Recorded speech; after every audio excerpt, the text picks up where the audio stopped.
안녕하세요. 오늘 함께 공부할 문제는 연세대 인문사회 통합계열 5점 문제입니다. 그럼 문제 먼저 확인해 볼게요.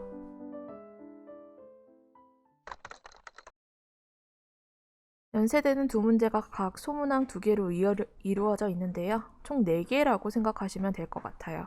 각 문제의 첫 번째 소문항은 제시문 안에 주어진 내용을 잘 분석하고 활용할 수 있는지 확인하는 문제라고 생각하면 될 것 같습니다. 또한 각 문제의 두 번째 소문항은 제시문을 활용하여 시사적인 현안을 파악할 수 있는지 확인하는 문제입니다. 제시문 가는 동물들의 무리 생활에 대해 이야기하고 있어요. 무리 생활을 하면 천적으로부터 대응하기에 용이하기 때문에 동물들은 무리 생활을 한다고 합니다. 하지만 모여 살면 그만큼 단점도 있는데요.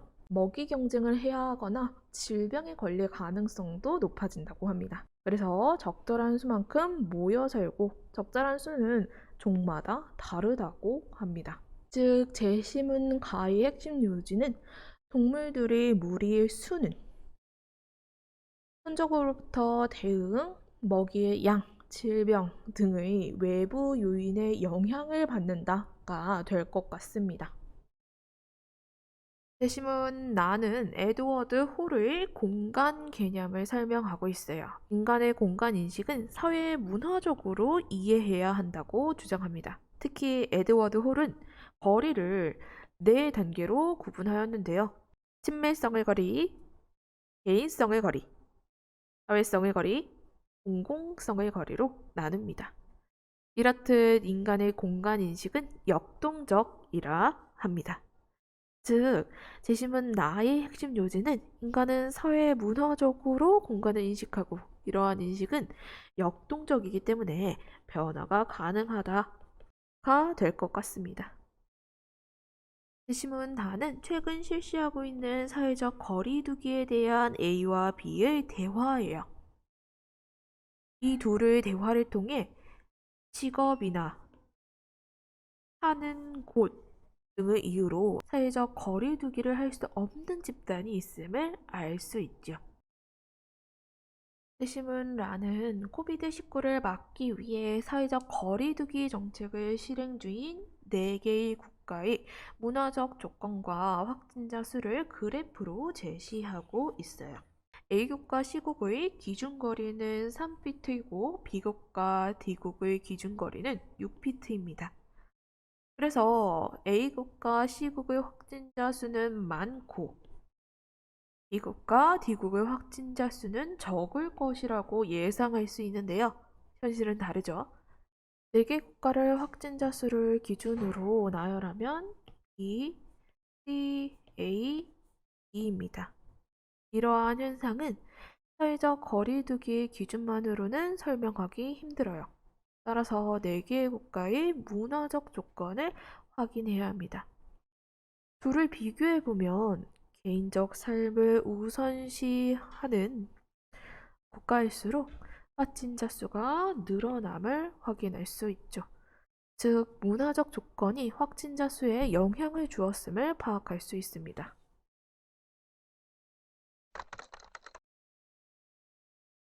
앞서 제시문을 분석하면서 요점을 이야기하였으니 상호 비교를 중점적으로 설명할게요.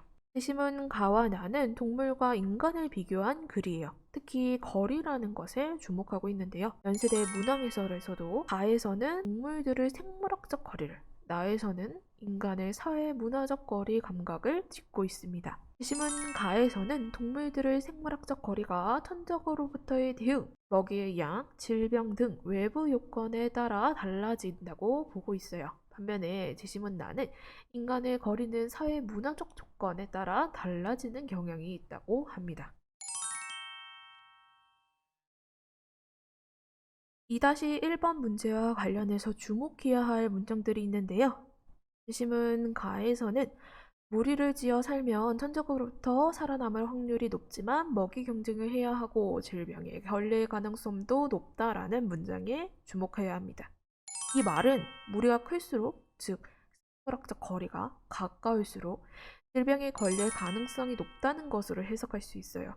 코비드19와 관련지어 생각해 볼게요. 현대 사회는 세계화로 인해 하나로 묶여 있어요. 이는 물리적으로도 마찬가지라 할 수 있습니다. 또한 도시는 인구 밀도가 높기 때문에 물리적 거리가 더 가까울 겁니다. 그래서 각국의 도시를 중심으로 코비드19가 전 세계에 퍼지는 속도는, 즉 확산 속도는 굉장히 빨랐어요.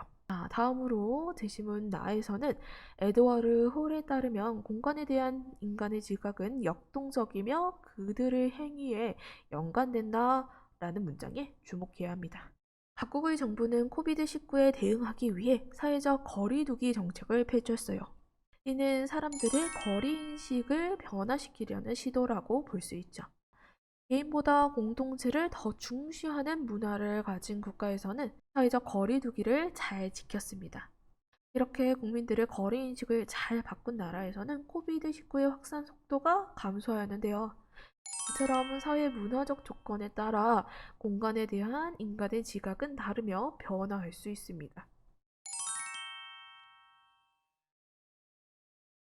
내심은 다는 직업이나 주거 환경 등에 따라 사회적 거리두기를 할 수 있는 사람들과 없는 사람들이 있음을 시사하는 글이었어요. 여기서 직업이나 주거 환경 등을 사회의 경제적 조건으로 파악할 수 있습니다. 사회적 거리두기 실행 여부가 사회 경제적 조건에 따라 다를 수 있다는 겁니다. 내심은 라는 4개 국가의 사회적 거리두기 정책과 문화적 조건, 확진자 수를 보여주었죠. 4개 국가를 확진자 수에 따라 재구성하면 다음과 같아요. 이를 보면 확진자 수가 물리적 거리에 따라 달라지는 것이 아니라 문화 영역별 지표에 따라 달라진다는 것을 알 수 있어요. 2가지 쟁점을 분석할 수 있을 것 같아요. 첫 번째는 다와 관련하여 사회 경제적 조건 때문에 사회적 거리두기를 할 수 없는 계층을 정부가 지원해야 하는가 혹은 지원하지 않아야 하는가라는 문제입니다. 여기에 더하여 정부가 지원을 한다면 어떤 종류의 지원을 누구에게 할 것인가 하는 쟁점이 있을 수 있겠죠. 예를 들어서 콜센터에서 일하는 사람이 격일 근무를 할 수 있도록 회사에 지원 혹은 감독을 할 수 있을 거예요. 두 번째는 라와 관련하여 삶을 더 중시하는 사람들을 어떻게 설득할 것인가 하는 문제입니다. 개인의 삶을 더 중시하는 사람들에게 사회적 거리두기는 자신의 삶에 대한 제재로 비칠 수 있습니다. 그러한 인식은 감염병 확산의 걸림돌이 될 수 있겠죠. 하지만 제시문 나에서 이야기하였듯이 공간에 대한 인간의 지각은 사회 문화적이고 역동적입니다. 사회적 거리두기를 잘 지키는 것은 공동체뿐만 아니라 개인의 삶에 이득이 된다는 것으로 설득해야 할 것 같습니다. 자, 여기까지 연세대 문제를 파악해 보았는데요. 주어진 제시문을 파악하고 시사적인 현안에 활용해 보는 능력을 평가하는 문제였어요. 각 문항별로 연세대에서 파악하려 했던 학생의 성취 기준은 다음과 같습니다. 이를 대비하기 위해 이번의 이슈를 미리 파악해 두는 것도 좋을 것 같아요. 자, 그럼 오늘은 이만 하고 다음에 볼게요.